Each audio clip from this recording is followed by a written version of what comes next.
Welcome back to the Executive Ascent. I'm Dr. Kevin, excited about today's topic, systems to avoid chaos. If you've been following, you've seen the first episode about avoiding burnout. And then I spent some time talking about the positive habits that you need to create that strategic mindset. We talked about creating a high performance team. And today we're going to dig into and talk about systems that you can build to create clarity and consistency in your organization. Truly the platform for scaling. If you haven't hit subscribe, do it now. Stay connected with our group as we dig into how to create a high performance business and ultimately helping you become a high performance executive. Effective systems to avoid chaos is essential. So many business owners I've worked with and executives, entrepreneurs, they live in a perpetual state of chaos, running from one thing to the next thing to the next thing. And they fail to recognize that they're focusing on the wrong thing. They know it's not the lifestyle they want, and they're exhausted with too many things to do. When you have 100 priorities, you really have 0 priorities. You have to start to narrow down and figure out what are the core things you must do in your role. Even if you're an executive of one, you have to focus on strategic priorities. If you're a business of one, a solopreneur, you still have to understand what those strategic priorities are. And if you're not focusing on those, you're going to be stuck scrambling, feeling like you're never getting ahead and always wondering where the money's going. There's a lot of money coming in, a lot of money going out, and without clear systems in place, it makes it tough to grow and scale your business. Now, the first thing you must do, the first system you must master without exception in every organization as a leader, you must master your internal operating system.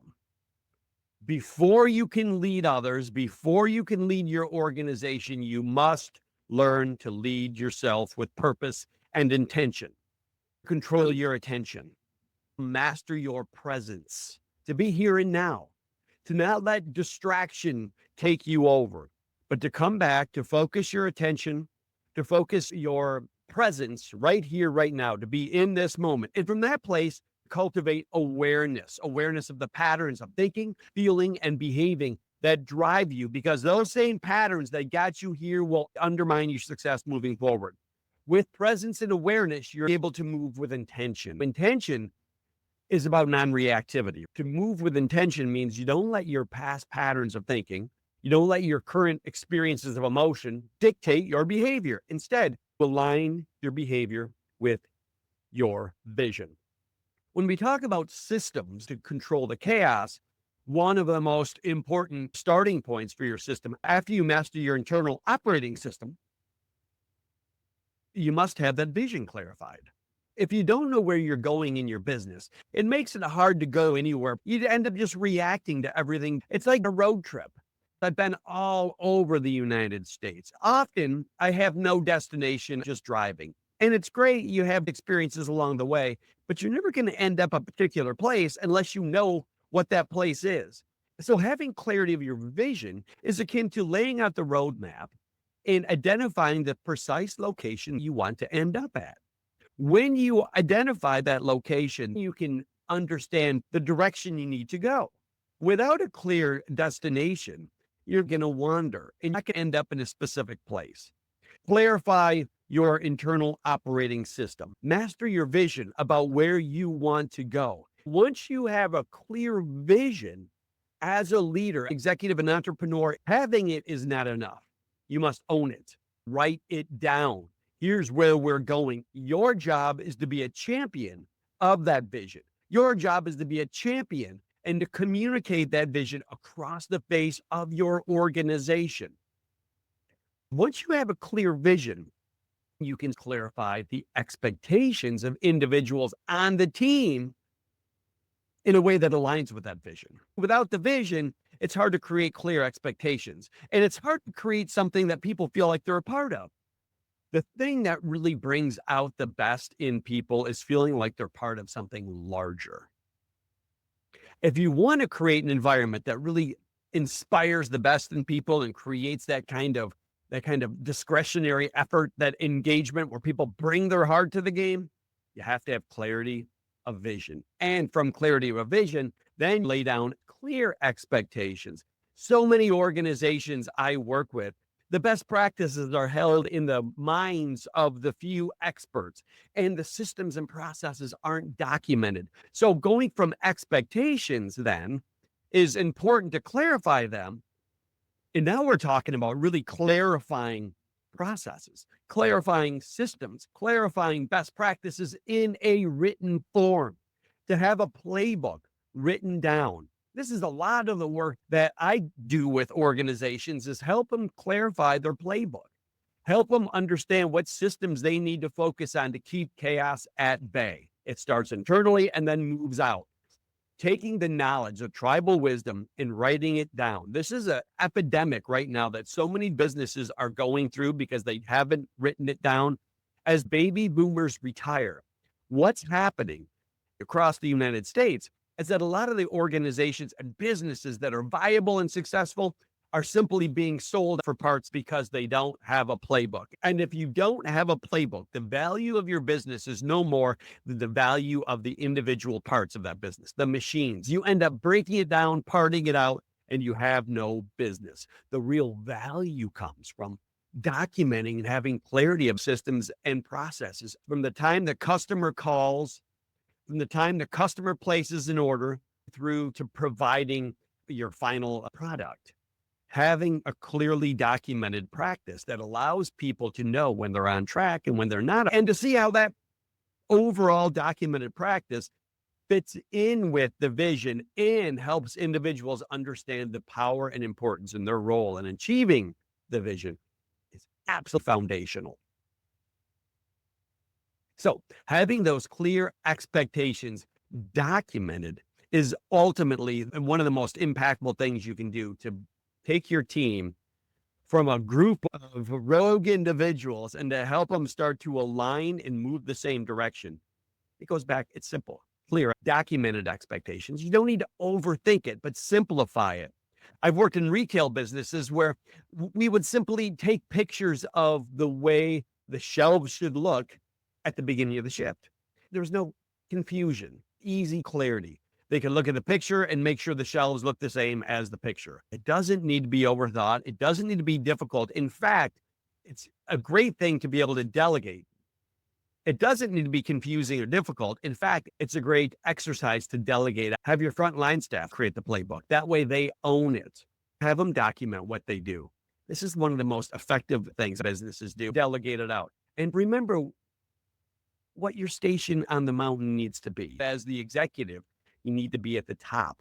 That gives you the biggest 360 view and allows you to strategically look forward. However, every time you climb down the mountain and get into operations, getting stuff done and into tactics, there's nobody piloting the boat forward. Your job is to be at the top of the mountain and help bring others up.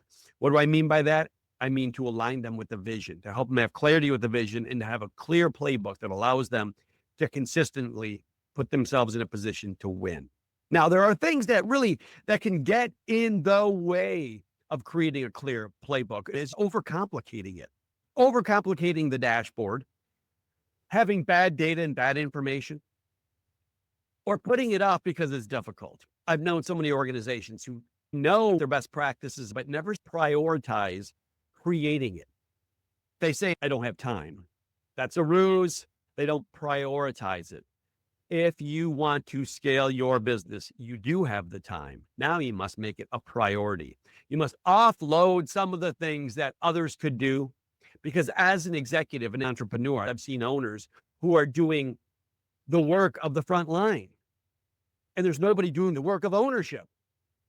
This is a decision with awareness. Become more cognizant of the work you're doing and the need to do, and move forward that way. So your job is to spend time creating a simple dashboard of metrics. So everybody on your team knows if they're moving the right direction. They know what the expectation is, to create that playbook that is an extension of the dashboard. So they know how to do the things they need to know what success looks like. So there's no lack of clarity. Either they're doing it or not doing it. It's that simple. And if they're not doing it, you can give them the training they need to be better. And if they're willfully resisting, then you can help engage them or coach them out and get somebody on board who's going to bring their heart to the game. Our systems really don't work effectively as they're overcomplicated or procrastinated, or they're just not in place. The owner is not following up to create accountability to the system. Having a system is worthless if nobody follows it, nobody's accountable to it. It's no different than having a vision or mission or values on the wall. I've seen organizations that have them and nobody can tell me what they are.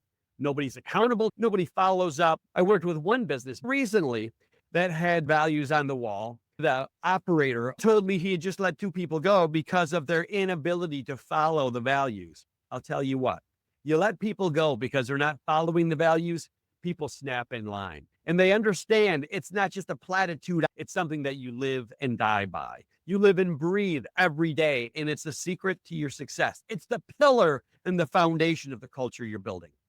One of the effective systems that you need to have in place does include vision, mission, values. That's just another system to create at the head of the entire process so people know what they're doing, where they're going, why they're going there, and then you break it down in bite-sized steps into one step at a time so they understand success carry the weight, so they can feel good about what they're doing, and so that you can start to delegate effectively. This is absolutely key when creating the systems and processes that help you avoid chaos in your business.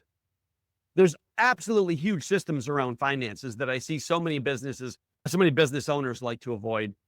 They don't like the numbers. The numbers are a pain in the neck. They love the craft that they do, right? I've seen good plumbers who love being the plumber. I've seen good store owners who love running the store, and restaurateurs who love cooking.